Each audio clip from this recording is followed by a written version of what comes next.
안녕하세요. 이 교수의 인터랙션의 이 교수입니다. 여러분, 인간관계에서 바운더리란 말 들어보신 적 있으세요? 아마 이런 경험은 다들 있으실 거예요. 누군가가 선을 넘는 말이나 행동을 했을 때, 이건 아닌데 싶으면서도 말 못하고 그냥 넘어갔던 적, 혹은 너무 남에게 퍼주기만 해서 내가 지치고 힘들었던 순간들이요. 바운더리는 이런 상황에서 나를 지키고 건강한 관계를 만들어가는 아주 중요한 개념인데요. 오늘은 이 주제를 깊이 있게 다룬 미국 콜롬비아 대학교 정신건강의학과에 계시는 김현 교수님을 모시고 최근 출간하신 바운더리란 책을 구독자 여러분께 소개하려고 합니다. 오늘 영상에서는 특히 한국인들에게 바운더리가 왜 필요한지, 그리고 구체적으로 가족 간에 그리고 직장에서 어떻게 바운더리를 설정하고 지킬 수 있는지에 대한 현실적인 조언들이 담겨 있습니다. 나 사람들에게 너무 끌려다니는 것 같아. 나 선 넘는 사람들로부터 내 마음을 좀 더 단단히 지키고 싶어. 라고 생각해 보셨다면 오늘 영상 끝까지 함께 해주세요. 그럼 지금부터 같이 가실까요? 교수님, 저는 교수님을 잘 알고 있지만, 혹시 교수님을 아직 잘 모르시는 저희 구독자분들, 그 다음에 교수님 책을 맞이하실 예비 독자들을 위해서 교수님 자기소개 간단하게 부탁드리고 싶습니다. 안녕하세요. 저는 김현이고요. 마음 건강에 대한 연구를 하고 있는 콜롬비아 의과대학 소속 교수예요. 저는 이제 힘든 감정을 어떻게 하면 잘 다룰 수 있는지 그런 연구를 하고, 이제 그것이 어떻게 심리치료에 직접 쓰일 수 있는지 이렇게 적용까지 하는 그런 심리 치료사이기도 합니다. 제가 아직 책이 한국에 아직 안 나왔죠? 출간이 안 나왔기 때문에 아주 감사하게도 제가 이렇게 출간이 되지 않은 이렇게 버전을 봤는데 이렇게 지금 제가 줄을 막 엄청 치고 동그라미 동그라미 별표를 할 정도로 감사해요. 정말 많이 배웠고 일단은 저는 이 책에 대한 소감을 잠깐 말씀드리면 마치 제가 테라피를 받은 느낌이 들었어요. 그리고 이게 구체적인 실천 방법도 들어 있어서 너무너무 제가 체크하면서 좋았고, 그다음에 이 챕터가 시작되자마자 예시들이 이렇게 나와 있잖아요. 근데 그 네네. 예시 하나하나가 다 제 얘기 같더라고요. 그래서 되게, 공감을 하면서, 네, 책을 읽을 수 있었습니다. 아니, 그 테라피를 받는 느낌이라고 네. 해주셨는데, 그게 저한테는 엄청난 목표 달성이에요. 음. 왜냐면 사실 이 테라피 받는 게 이게 뭐 저만의 문제일 수도 있는데 이게 문턱이 사실은 좀 있잖아요. 네, 맞아요. 예, 문턱이 그래서 높아요, 모두에게. 높죠. 그래서 필요성은 느끼지만 망설이던 사람들한테 테라피 수준으로 뭔가 처방을 받는 느낌이 들어서 정말 좋았다는 거 말씀을 드리고 싶었습니다. 이 바운더리라는 책을 쓰시게 된 계기가 개인적으로 궁금한데요. 그래서 사실 저는 심리 치료사가 되고 싶어서 이 공부를 했는데, 제가 대학병원에서 이렇게 환자를 보다 보니까 이게 1대1, 뭐 1대 많아야 뭐라든지, 근데 그것만으로는 좀 충분하지 않다라는 생각이 들었어요. 왜냐면 아까 교수님 말씀하신 것처럼 심리 치료를 받으러 오는 장벽이 굉장히 높아요. 비용적인 면도 그렇지만, 시간을 내기도 좀 어려운 분들이 계시고, 또 이게 사실 인식이라는 게 좀 뭔가 아직까지는 특히 한국 사회에서는 테라피를 받는다, 뭐 정신과를 간다라고 하면은 아직 좀 꺼려 하시는 분들이 많은 것 같은데, 그렇기 때문에 공부를 하면서 이게 꼭 내 클리닉에 오시는 분들이 아니라 이 얘기를 내가 나가서 좀 더 많은 사람들한테 해서 이게 어느 정도의 마음 건강을 다룰 수 있는 기본 기술? 상식이 되었으면 좋겠다라는 생각을 하게 돼서 글을 쓰기 시작을 했어요. 또 정확히는 코로나 시작 때부터. 그래서 음. 그걸 하나씩 하나씩 저의 블로그에 올리고 이제 인스타그램에서 올리기 시작했는데 그 이야기들을 쭉 훑어보니까 뭔가 바운더리라는 하나의 그런 큰 핵심이 있더라고요. 그래서 나를 사랑하는 방법, 뭐 나를 챙기는 방법, 인간관계 이런 모든 면에서도 좀 바운더리가 중요한 역할을 하고 있다라고 느꼈어요. 교수님, 그 바운더리라는 단어 자체가 사실은 저는 이제 미국에 그래도 오래 살면서 좀 그래도 자주 접할 수 있는 단어였거든요. 바운더리, 뭐, 네, 경계선, 한계선. 근데 이게 어떻게 우리 한국에 계신 독자분들이 바운더리를 한마디로 생각하면 어떤 거라고 딱 생각하면 좋은지 혹시 교수님께서 이 책을 쓰신 저자로서 네네. 바운더리에 대한 어떤 정의를 내려주실 수 있으실까요? 네네. 그래서 제가 책에 첫 번째 바운더리를 이렇게 정리를 하면서 그게 아마 이 책의 가장 어려운 문장이었던 것 같아요. 근데 제가 정리를 하고 싶고 강조를 하고 싶은 부분은 이게 마음의 공간이라는 거거든요. 그래서 꼭 우리가 생각하는 것처럼 한국에서 선 긋는다. 그리고 저는 경계선이라는 표현도 별로 좋아하지는 않아요. 아, 뭔가 좀 경계라고 하면 정말 눈에 맞아요. 보이는 그런 경계가 있는 것 같아서 그래서 저는 머릿속에 제가 생각을 하기에는 그리고 또 여러분들도 많이 이렇게 한번 상상을 해보시길 바라는데 저는 바운더리는 좀 정원 같다고 생각을 하거든요. 마음속에 내가 이렇게 일구어내는 정원이에요. 그래서 그 공간은 내가 들어가서 편안함을 느낄 수 있고 안전함을 느낄 수 있고 그래서 바운더리는 이 정원을 계속 내가 꾸려나가고 지켜나가는 그런 과정인 거죠. 그렇기 때문에 꼭 내가 막, 아, 남들은 들어오지 못해. 난 여기까지야. 라고 선을 긋는 게 아니라, 이걸 어떻게 하면 가장 내가 잘 키울 수 있을까? 내가 이 안에서 행복할 수 있을까를 좀 생각해 보게 하는 그런 스스로가 정하는 마음의 공간인 거예요. 오, 마음의 공간이라고 말씀하신 게 너무 좋은 게 저는 바운더리 하면 이게 정말 이 선을 생각했거든요. 맞아요. 여기까지. 침범하지 마. 막 여기까지만 내가 허락하고 이거 넘으면 나도 음, 어떻게 할지 몰라. 약간 이렇게 네네. 마지노선 느낌으로 생각했는데 이렇게 이쪽으로 생각하면 사실은 더 구분 짓는 거고 단절되는 느낌인데 어느 정도의 그 나만의 마음의 공간 안에서 그 안에서 나의 어떤 편안한 마음, 안전한 마음, 나다운 마음, 뭐 이런 맞아요. 이런 쪽으로 생각을 하면 훨씬 더, 그게 더 맞는 말씀이신 것 같아요. 네. 요즘 제가 이제 질문을 몇 가지를 드리고 싶은데, 이제 제가 인스타그램 운영할 때도 그렇고, 지금 이제 유튜브를 운영하면서 공통적으로, 생각나는 주제가 사실은 인간관계에 대한 부분이에요. 그래서 특히 이제 우리나라 사람들의 인간관계, 저도 이제 미국에 나와 있지만, 미국 사람들의 인간관계, 우리나라 사람들의 인간관계, 뭐 제가 그렇게 구분을 짓고 싶진 않은데, 약간 미묘하게 차이가 있죠. 인간관계에서, 네, 네. 차이를 저는 느끼거든요. 근데 교수님은 실제로 정말 상담을 받고, 처방을 치료를 해주시는 입장에서 교수님이 보기에도 그게 차이가 있고 다르다고 생각을 하시는지, 그렇다면 왜 우리나라 음. 사람들이 유독 인간관계를 힘들어한다고 혹시 생각하시는지 알려주실 수 있으실까요? 맞아요. 인간관계는 우리나라뿐만이 아니라 굉장히 여러 가지 문화에서 하나의 뭔가 평생 좀 우리가 알아내야 할 그런 숙제 같은 거기는 해요. 저도 계속 이 책을 썼지만 저도 계속 노력하고 알아가고 있는 부분이고요. 근데 한국 사회를 보면 인간관계라든지 그 안에서 나의 기준과 가치를 지키는 게 좀 어렵다고 더 느껴질 수 있을 것 같아요. 그 이유는 한국이 더 유난히 집단 문화? 집단 그런 주의가 더 강하고요. 그건 한국뿐만 아니라 사실 많은 동양 음. 문화들이 그래요. 그래서 성격 검사 같은 걸 할 때도 미국 성격 검사랑 동양에서 하는 성격 검사는 좀 달라요. 얼만큼 그런 단체 생활과 그런 단체 조화를 중요하게 여기는지도 하나의 성격의 특도로 나오거든요. 근데 이제 동양 국가 안에서도 일본이랑 한국도 좀 다르잖아요. 근데 음. 우리나라는 제가 느끼는 것은 굉장히 밀착된 아, 문화예요.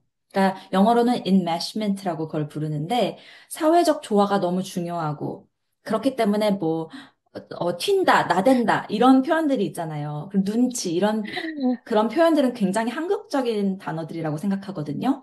근데 맞아요. 그렇다 보니까 이제 내가 삶에서 중요하다라고 생각하는 것들, 가치라고 느끼는 것들을 음, 자꾸 이 사회에서 느끼는 가치에 부합하느냐, 내가 거기에 끼어 들어갈 수 있느냐, 튀지 않고 끼어 들어갈 수 있느냐, 그걸 좀 많이 중요하게 생각하는 것 같아요. 그러다 보면 우리는 다 너무 다른 사람들이고, 유전자도 다 다르고, 그런데 우리가 좋아하는 것을, 우리가 원하는 것을 거기다 끼워 맞추려고 하면 아무래도 거기서 마찰이 생기고 혼자 마음이 힘들어질 수밖에 없겠죠. 지금 생각나는 게 제가 한국에서 직장 생활을 할 때 가장 단편적으로 제가 힘들었던 부분이 뭐였냐면 점심시간에 음, 저는 혼자서 좀 조용히 제가 원하는 걸 먹고 나머지 시간을 저 혼자 좀뭐 음악도 듣거나 산책하거나 해서 보내고 싶은데 음. 저희 팀이 항상 점심 먹으러 같이 가자는 주의였어요. 그래서 네네. 거기를 약간 싫다라는 이런 조그만 뉘앙스만 줘도 약간 이상하게 보고 음, 너는 우리 팀을 싫어하는 거니? 약간 요런 뉘앙스로 맞아. 받아들여서 어느 네. 날부터는 정말 아무 말도 안 하고 그냥 따라갔는데 항상 안에는 불만이 가득했죠. 아, 나 이거 음, 안 먹고 싶은데. 나 이 시간을 다르게 보내고 싶은데 항상 그런 불만을 갖고 있었지만 항상 눌렀었죠. 네네. 그래서 그게 정말 너무 좋은 예인 것 같아요. 그래서 미국은 이제 직장 생활 해보면 우린 점심시간은 다 그냥 각자 시간 음, 보내고 재충전하고 근데 그게 미국과 한국의 좀 다른 문화인 것 같은데 왜 우리가 미국은 좀 개인주의라고 생각을 하잖아요. 근데 네. 개인주의가 맞기는 한데 우리가 생각하는 개인주의는 아니에요. 그러니까 무슨 뜻이냐면 많은 한국에 계신 분들이 개인주의라고 하면 이건 내가 원하는 거니까 이기적으로 이걸 밀고 나갈 거야. 라는 게 개인주의라고 생각을 하시는데 사실 미국에서 정말 중요하게 생각하는 개인주의는 이 사람은 좋아하는 게 다르고 니즈가 음. 다르니까 그것을 반영해서 너는 그렇고 나는 이렇고 이거를 좀 같이 우리가 다름을 가지고 살아갈 수 있는 거죠. 그리고 사실 미국은 워낙 다양한 인종들과 문화로 만들어진 나라이기 때문에 다양성을 조금 더, 생각을 할 수밖에 없어요. 일상생활에 더 깊이 생각을 할 수밖에 없는데 한국은 뭔가 학교 생활부터도 똑같은 공간에서 똑같은 옷을 입고 밥도 똑같은 걸 먹고 약간 그런 이렇게 뭔가 우리는 집단이야. 우린 네. 이렇게 해야 음. 돼라는 문화가 강하다 보니까 개인주의를 안 좋게 보는 경향이 많고 다양성도 조금 덜 중요하게 생각이 되는 것 같아요. 그러니까 저는 이 책에서 그 되게 인상 깊게 읽었던 구절이 뭐였냐면은, 영원할 필요가 없다. 모든 관계가. 네. 그리고 모든 관계가 또 좋은 관계일 필요가 없다라는 부분을 저는 되게 인상 깊게 읽었거든요. 맞아, 맞아. 라고 생각을 하고 제 관계들도 좀 반추를 해봤는데, 근데 여기서 딱 걸리는 부분이 사실은 그럼에도 불구하고 유지해야 되는 관계들. 이제 예를 들어서 가족. 음, 그다음에 내가 생각했을 때 중요하다고 생각하는 뭐 직장에서의 사람들, 내가 당장 어떻게 때려칠 수 없는, 내가 항상 그래도 어떻게 우호적으로 가져가야 될 관계들, 이런 부분에서 또 이게 충돌이 생기고 거기서 딱 멈춰지는 것 같아요. 그럼 교수님께서 보실 때 이런 정말 좀 중요하지만 그렇기 때문에 너무나 힘든 그런 관계들에 있어서 조언을 해주신다면 어떤 부분들이 있으실지 좀 궁금합니다. 네. 그래서 저는 사실 일단 가족, 친구의 관계라든지 직장에서의 그런 관계는 좀 다르게 생각하는데, 일단 내가 정말 마음으로 가깝게 느끼고 있는 가족이나 친구를 예로 들어보면, 어, 아까 말씀드린 대로 밀착이라는 제가 단어를 썼잖아요. enmeshment. 근데 이제 얽힘이라고 표현을 또 하기도 하더라고요. 그래서 제가 이렇게 상상을 해보기에는 나와 상대방이 있으면 이게 이렇게 밀착이 되는 거예요. 얽히는 거죠. 그러니까 정체성이 좀 많이 이렇게 섞여 있게 되는 거예요. 그렇다 보니까 바운더리를 만들기가 어려워요. 나는 너고 너는 나고 이 그러니까요. 생각이 강해지고 실제로 뇌에서도 전전두 피질에 보면은 우리가 나를 받아들이는 영역과 가까운 사람을 받아들이는 영역이 매우 이렇게 비슷하다고 해요. 그래서 그런 것처럼 일단 뇌에서부터 인식을 다르게 하고 있기 때문에 기대가 좀 달라지는 거죠. 음. 그래서 너는 이래야 되잖아. 약간 통제하고 싶은 마음인 거죠. 가까울수록 넌 당연히 이런 거 아니야? 난 너를 알고 있는데. 음. 하지만 사람 마음을 알 수는 없거든요. 저도 심리학자지만 독심술. 없어요. 사람 마음을 읽을 수는 없거든요. 음. 근데 그렇기 때문에 더 이 관계에서 내가 안전함을 느끼려면 저는 관계에선 안전함과 음. 지지가 가장 중요한 포인트라고 생각을 해요. 그래서 내가 이 관계를 더 돈독하고 안전하고 편안하게 만들 수 있으려면 오히려 더 건강한 관계란 내가 하고 싶은 말을 더 명확하게 할 수 있는 관계가 되어야 된다고 생각하거든요. 아, 알아주겠지. 이게 아니라, 음. 이렇기 때문에 도와줘. 라고 그 사람을 음. 초대하는 그런 관계가 정말 건강한 관계라고 생각을 해요. 네. 그래서 그런 관계에서 이제 바운더를 얘기할 때는 오히려 내 마음이 이래. 라고 나의 감정을 중심에 두고 이야기를 하면 나에 대해서 이제 생각을 하고 있거나 내가 잘 되기를 원하는 주변 사람들인 경우에는 네가 이렇게 느끼니까 내가 어떻게 하면 될까? 라는 같이 솔루션을 찾는 초대가 정말 되는 음. 거죠. 어떻게 보면. 그래서 더 그럴수록 솔직하게 마음 표현을 하고 맞춰 나가는 게 중요하다고 생각해요. 솔루션을 같이 찾는다는 말씀 되게 좋네요. 보통 이런 거 인간관계에서 힘든 게 저 사람이 나를 알아줬으면 좋겠고 말은 안 하지만 그다음에 맞아요. 나도 왠지 나는 저 사람을 다 안다라고 또 미리 또 판단해 버리고 사실 그 네, 어귀에서 오는 오해가 골이 또 말을 또 서로 그렇게 안 할수록 깊어지는 거잖아요. 근데 이게 맞아요. 그렇기 때문에 오히려 더 편안하게 얘기를 하고 그거를 또 받아줄 수 있다라는 어떤 기대감 을 맞아요. 갖고 소통을 하려는 노력을 하는 것 자체가 어떻게 보면은 가장 중요한 포인트가 될 것 같아요. 그래서 그게 네, 되고, 그게 할 수 있는 사람들과의 관계만 사실은 이어가면 되는 거잖아요. 그걸 해봤는데, 안 받아줘. 내 이런 의도를 무시해. 이러면은 사실은 그것도 어떻게 보면은, 아까 말씀하신 것처럼 영원할 필요 없다? 모든 관계가 좋을 필요가 없다라는 이제 단계로 가는 거죠. 네네. 그래서 저는 요즘 한국 사람들도, 미국 사회도 그렇지만 가족들과 연락을 안 하고 지내는 사람들이 굉장히 많다고 해요. 어떤 설문에서는 30%가 넘게 나왔는데, 네. 우리가 사실 실제로 생각할 때는 그것보다 더 높을 수도 있다라고 그러네요. 네, 그렇겠네요. 그 성인학자들은 생각을 하고 있는데요. 그러니까 안타까운 부분이 그거인 거예요. 가족들이면 굉장히 정말 혈연 관계잖아요. 그냥 아는 사이가 아니잖아요. 그리고 정말 친했던 친구들도 그렇고 어느 정도 가까웠던 데는 관계의 가치가 있을 텐데 내가 뭔가가 잘 안 맞는다. 저 사람이 나를 너무 몰라줘라고 한다 그래서 너무 딱뚝 잘라버리는 음, 것에 대한 아쉬움이 있어요. 음, 사실 우리는 뇌가 그걸 좋아하긴 하지만 all or nothing. 이게 이렇게 이분법을 생각하는 걸 좋아하잖아요. 그렇고 아니면 아니고 좋고 싫고 이게 두 개로 나뉘는데 사실 어떤 사람이 나랑 안 맞는 부분이 있으면 이게, 쟤는 나랑 안 맞아가 아니라, 얘의 어떤 부분이 안 맞을지를 생각을 해서 그 부분에 대해서 소통을 하면 되는 거거든요. 음, 뭐 남편, 뭐 양말 좀 거기다 놔주지 마. 하지만 뭐 음, 당신이 나를 생각해주는 건 너무 고마워. 뭐 이렇게 좋은 음, 부분도 있고 안 좋은 부분도 있을 텐데 너무 그 안 좋은 부분을 극단적으로 음, 해석해서 나 너무 불편하니까 끝. 어떻게 음. 보면은 그 관계에서의 그 불편함을 견디고 싶지 않은 그런 회피하고 싶은 마음일 수도 있는 것 같아요. 이제 우리가 안 맞는 관계가 있다고 하더라도 이걸 계속 단절을 시켜버리면 우리는 관계에서 disconnect, 이렇게 멀어지고 더 외로움을 느낄 수밖에 없거든요. 그러니까 불편하더라도 내가 왜 이 관계를 유지하고 그 관계에서 어떻게 내가 다시 안전함과 편안함을 느낄 수 있을까? 고민하는 게 좀 귀찮게 느껴질 수도 있지만 모든 관계는 노력을 필요로 해요. 그냥 음. 이루어지는 관계는 없으니까 그걸 좀 염두에 두고 우리가 불편하더라도 고쳐 나가는 노력을 했으면 좋겠어요. 아까 잠깐 얘기가 나오기도 했는데, 그럼 직장에서는 네. 이 내 바운더리를 지킬 수 있는 방법이 좀 또 다른 방법들이 있을까요?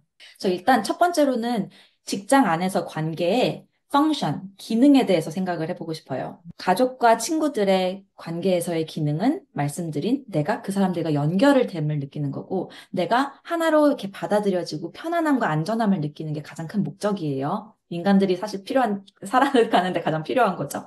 직장에서의 관계의 펑션은 그것이랑은 좀 더 달라요. 좀 더 목적에 기반이 되어 있죠. 우리가 팀을 성장으로 이끌고 가야 돼. 우리가 음, 잘 하모니를 이루어서 우리가 원하는 실적을 내야 해. 좀 다르죠. 그렇기 음, 때문에 똑같은 바운더리를 설정한다거나 똑같은 기대를 할 필요는 없어요. 그렇기 때문에 내가 직장 안에서의 어느 정도 뭐 예를 들면 사회적 지지를 느낄 필요는 없어요. 직장 그러네요. 동료들이랑.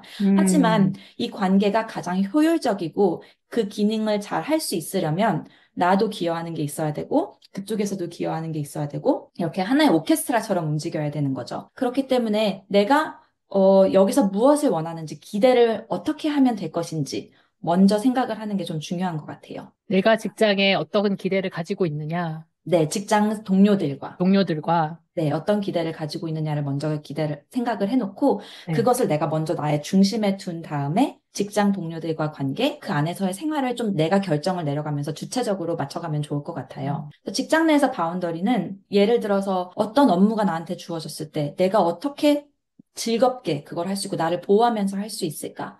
그런 것들도 생각을 해봐야 되는데, 일단 내가 살아나가는 데 있어서 지켜야 될 것이 있다라는 점은 약 음, 가족이나 뭐 직장이나 다 똑같은 동일한 부분이에요.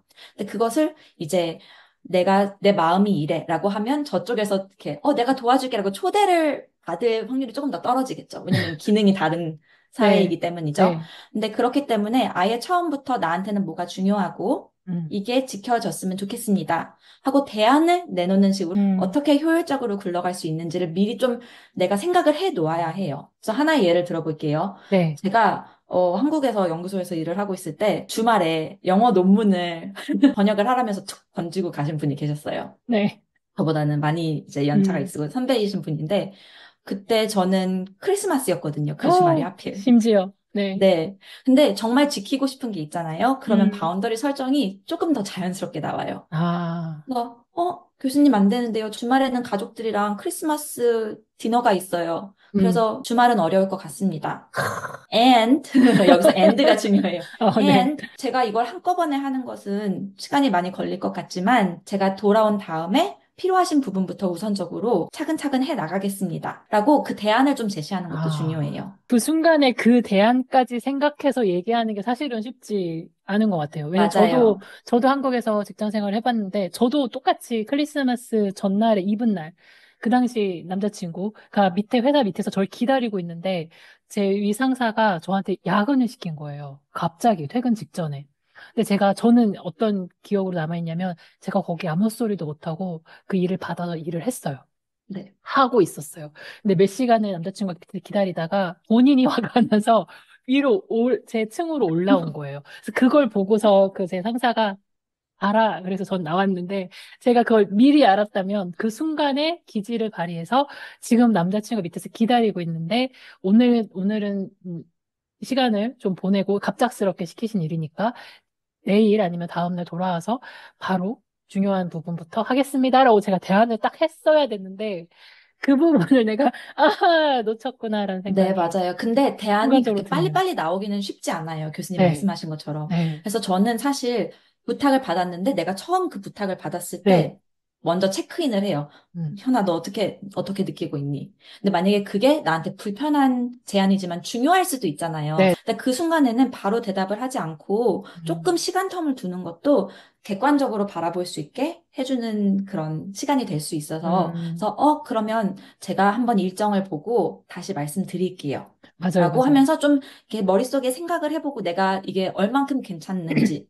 그리고 사실은 제가 이런 얘기를 하잖아요. 직장에서 거절하는 것도 기술이고 중요해요. 라고 하면, 저 미국에서 온 직장 교수가 생활 한국 문화 한국에서 몰라서 한국 문화 모르고 그러다 잘리지 누가 그렇게 해. 라고 얘기할 수도 있어요. 어, 근데 저는 그렇게 우리가 생각하고 있다고 한다면 사실 번아웃을 부르는 공식인 것 같아요. 왜냐면, 물론 우리가 어쩔 수 없는 일들이 많아요. 저도 학교 생활하면서 어쩔 수 없이 좋은 일과 싫은 일을 같이 해야 되는 일들이 있는데, 그때도 가치가 있단 말이에요. 직장 음, 안에서도. 내가 왜 이 직장을 다니고 있느냐. 음, 나는 커리어적으로 성장하고 싶으니까. 월급이 들어와야 되니까. 그러니까 물론 어떤 가치를 굉장히 리스크에 두고 내가 막 거절만 해댈 수는 없는 거죠. 음, 하지만 이걸 좀 현실적으로 바라보면 어느 정도 맞춰가면서 내가 굉장히 좀 미묘한 댄스 같아요. 이거를 다 이쪽으로 줄 수도 없고 한쪽으로만 줄 수도 없지만 내 가치, 내가 크리스마스 이브를 가족과 보내야 되는 가치와 일을 유지해야 되는 가치가 두 개가 사실 음, 충돌을 할 때가 있으면 이걸 어떻게 잘 서로 공존할 수 있게 갈 수 있느냐를 사실 생각을 해야 되는 거거든요. 근데 네, 처음부터 아유, 직장이어야지 라고 음, 생각하고 마음을 딱 닫아버리면 그거는 앞으로도 계속 내가 할 목소리를 못 내고 계속 이렇게 안 좋은 패턴으로 이어나가지는 거기 때문에 가장 사실 이런 이야기를 꺼내기 좋을 때는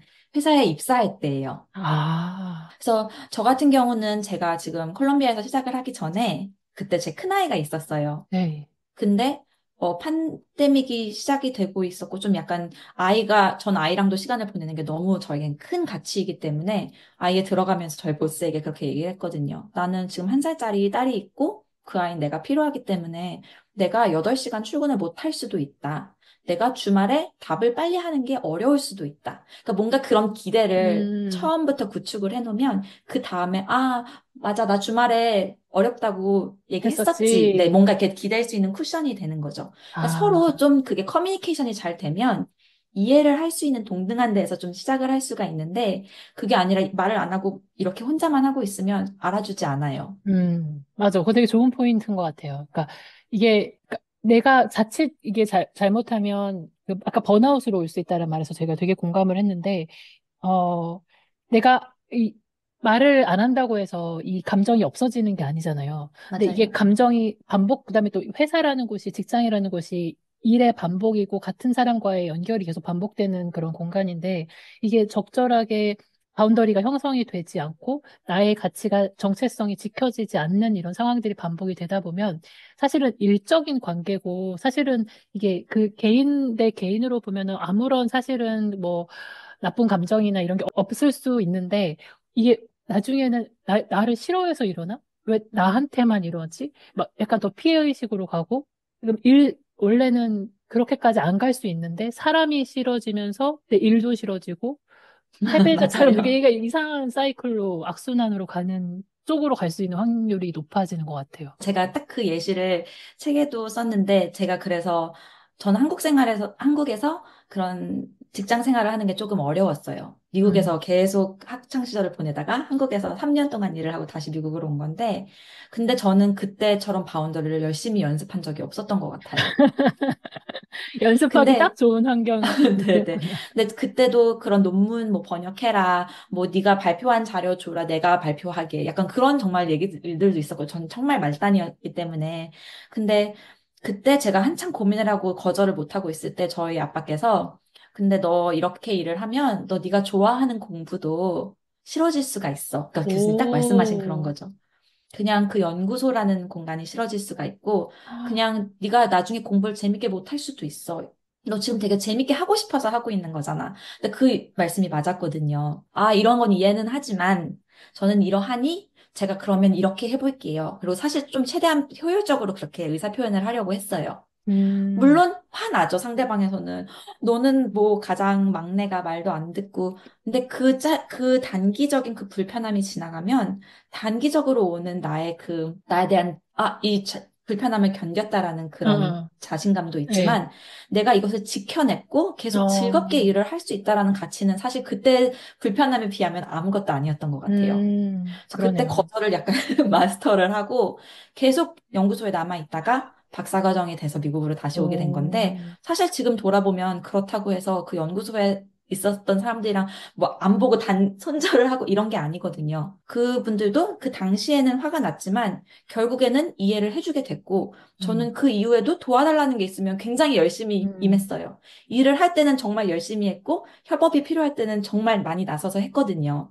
그러니까 이게 내가 한 번 거절한다고 해서 내가 모든 거절을 하는 게 아니라는 것도 좀 중요하게 기억을 할 포인트예요. 맞습니다. 맞아요. 그러니까 내 거절이 이 사람과의 단절이 되는 거절이 아니라, 앞으로 더 관계를 잘 가져가기 위한 어떤 과정에서의 소통, 의사 맞아요. 표현이라고 생각하면 오히려 더, 그다음에 그걸 이제 받아주고, 서로 이해를 해주고, 이런 사람들과의 관계가 사실은 더 장기적으로 가야 될 관계로 맞아요. 되는 게 맞죠. 그거를 이해를 맞아요. 못하거나, 그걸로 뭐 무시를 하거나, 뭐 내 밸류를 깎는다거나 하면은 그냥 사실은 그런 관계는 어찌됐든 이어질 관계가 아니고 안 이어지는 게 오히려 정신 건강에 좋은 거죠.